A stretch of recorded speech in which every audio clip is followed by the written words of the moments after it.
ئێمەی ئیماندار و خواناز بە فەزڵی خوای پەروەردگار بە هیدایەتی ئەم ئیسلام و قورئانە لەگەڵ کەسانی بێ بڕوا جیاوازیمان لەوەدایە ئێمە بڕوامان بە دوو جیهان هەیە، ئێمە بڕوامان بە دوو ژیان هەیە، ژیانی ئەم دنیا و ژیانی قیامەتی نەبراوەمان.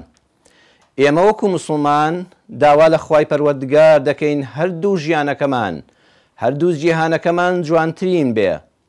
خوای پەروەردگار لە قورئانەکەیدا جوانترین دوعای فێری ئێمە کردووە، دەفەرمێ ئیماندارانی ڕاستەقینە کاتێک کە دوعا دەکەن دەڵێن ربنا آتنا في الدنيا حسنة وفي الآخرة حسنة وقنا عذاب النار.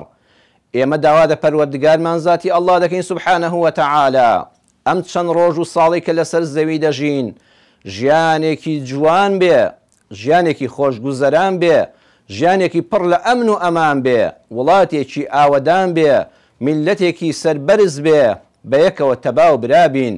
و کاتێکیشکەوە چوینەوە دیوانی خوای پەروەردگار ئاخرەتیشمان حەسەنە بێ، شەرمەزاری بەردەمی پەروەردگارمان نەبین، شەرمەزاری بەردەمی پێغەمبەری خوا نەبین صلی الله عليه وسلم. مسلمانان با ئاگامان لە قیامەتی خۆمان بێ